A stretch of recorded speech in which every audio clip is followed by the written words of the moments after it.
Para a segunda turma do STF, ao contrário do que o nome pode até sugerir, a teoria do domínio do fato não permite que a simples posição do acusado na escala hierárquica sirva para demonstrar ou reforçar o dolo da conduta. Igualmente, também não permite a condenação do acusado com base em conjecturas, ilações. Enfim, para a condenação, será sempre necessário a existência de elementos de autoria ou de participação, e de dolo ou culpa. Elucubrações e suposições não são suficientes.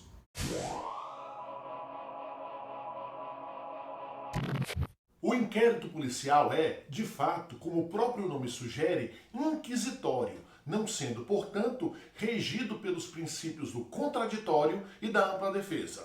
Isso, todavia, não impede que o investigado ou preso possa ter o acompanhamento de advogado.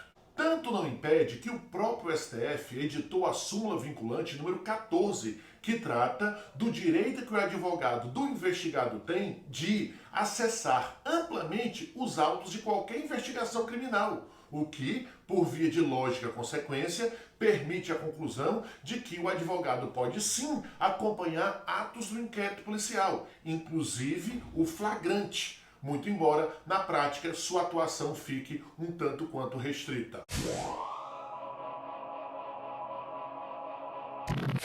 Por também implicarem em restrições de direitos individuais, as medidas cautelares diversas da prisão, embora bem mais benéficas que a preventiva, necessitam de fundamentação para serem impostas. Isto é, a aplicação de uma ou mais medidas cautelares diversas da prisão não pode ser feita de maneira aleatória, arbitrária. O juiz da causa, diante das peculiaridades de cada caso e dentro dos critérios da razoabilidade e da proporcionalidade, deve identificar e impor a ou as medidas mais adequadas ao caso concreto, o que, obviamente, deve ser feito de maneira justificada, fundamentada.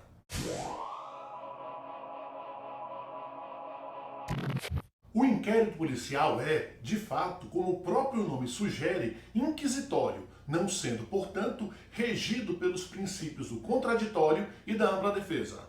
Isso, todavia, não impede que o investigado ou o preso possa ter o acompanhamento de advogado. Tanto não impede que o próprio STF editou a súmula vinculante 14, que trata da possibilidade de o advogado do investigado ter acesso amplo aos autos do inquérito, o que, por via de lógica consequência, permite a conclusão de que o advogado pode sim acompanhar os atos do inquérito policial, muito embora, na prática, sua atuação fique um tanto restrita.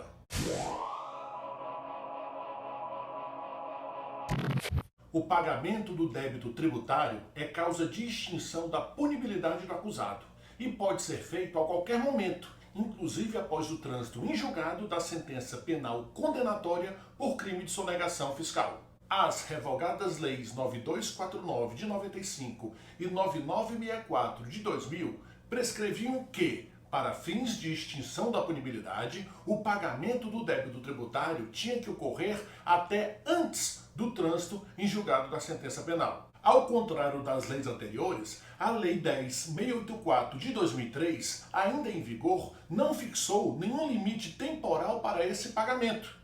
Assim, se a lei nova não estabeleceu o limite, o pagamento para efeito de extinção da punibilidade pode ser feito a qualquer tempo, inclusive após o trânsito em julgado.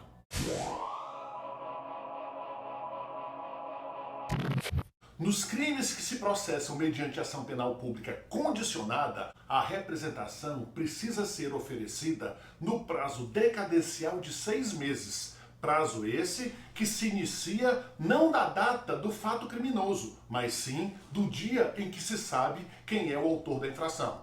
Saliente-se que a representação admite retratação, ou seja, pode ser retirada, mas desde que realizada a retratação até antes do momento do oferecimento da denúncia. Por último, não há problema nenhum no fato da retratação, a retirada da representação, ser feita após o prazo de 6 meses, O fundamental é que a denúncia ainda não tenha sido oferecida pelo Ministério Público. Esse assunto caiu na 23ª prova OAB-FGV, realizada em 2017.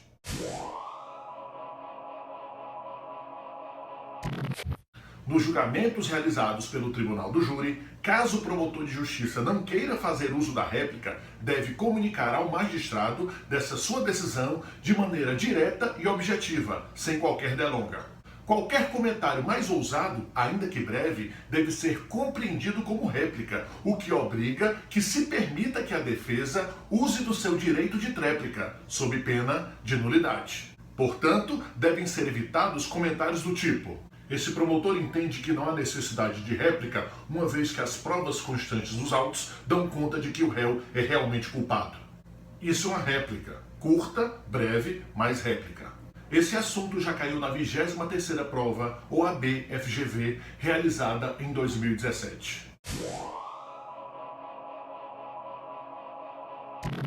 Nos julgamentos pelo Tribunal do Júri, é possível que os jurados desclassifiquem o crime para outro que não seja de sua competência, ou seja, para um crime que não seja doloso contra a vida, o que tornaria competente para julgamento o juiz singular. Um exemplo disso seria a desclassificação da tentativa de homicídio para lesão corporal. Nesses casos, é o próprio juiz presidente do júri que ficará encarregado de julgar o crime, digamos assim, desclassificado, sendo desnecessário o encaminhamento dos autos para o juiz singular.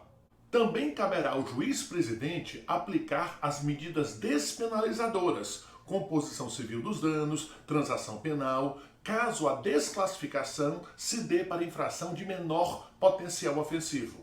Esse assunto caiu na 20ª prova OAB-FGV.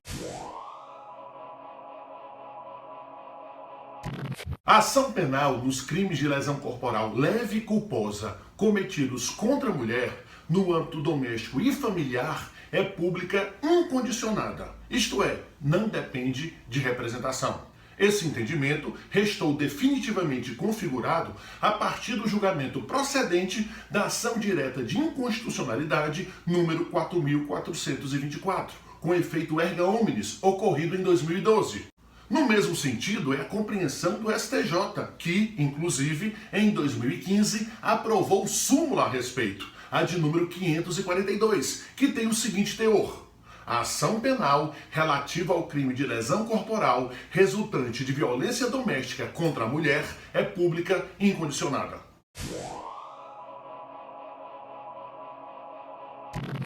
A súmula 587 do STJ, aprovada recentemente, tem o seguinte teor: para a incidência da majorante prevista no artigo 40, inciso 5º da Lei 11.343 de 2006, Lei de Tóxicos, é desnecessária a efetiva transposição de fronteiras entre estados da federação, sendo suficiente a demonstração inequívoca da intenção de realizar o tráfico interestadual.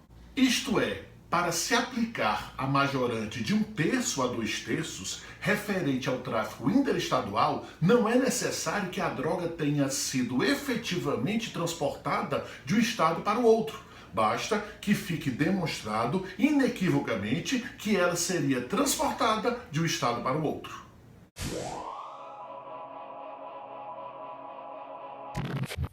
Para a primeira turma do STF, o tempo de prisão provisória deve obrigatoriamente ser levado em consideração para fins de obtenção da progressão de regime. No caso concreto, o acusado teve sua prisão preventiva decretada pelo juízo processante no curso do processo.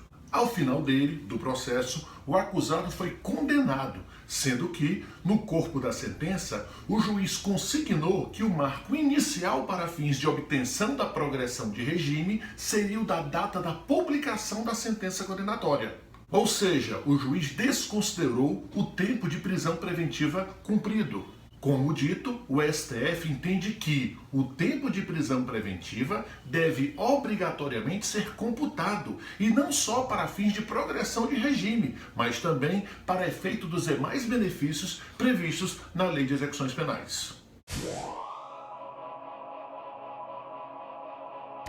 Para que um documento ou objeto possam ser legalmente utilizados nos debates perante o tribunal do júri, é necessário que seja juntado aos autos com antecedência mínima de 3 dias, mesmo prazo em que a parte contrária deve ser obrigatoriamente comunicada da juntada.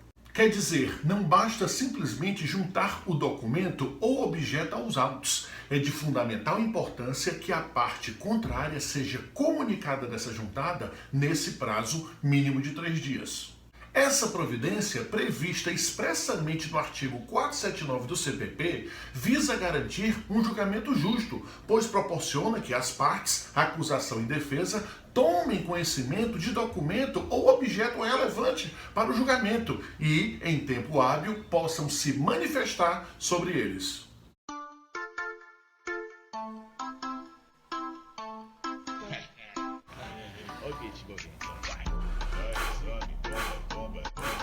O exercício, uma imunidade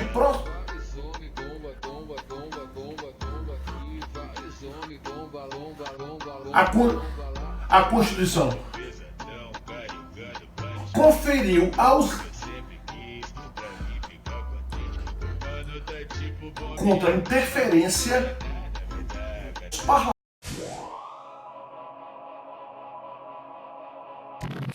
Para a segunda turma do STF, ao contrário do que o nome pode até sugerir, a teoria do domínio do fato não permite que a simples posição do acusado na escala hierárquica sirva para demonstrar ou reforçar o dolo da conduta. Igualmente, também não permite a condenação do acusado com base em conjecturas, ilações. Enfim, para a condenação, será sempre necessário a existência de elementos de autoria ou de participação, e de dolo ou culpa. Elucubrações e suposições não são suficientes.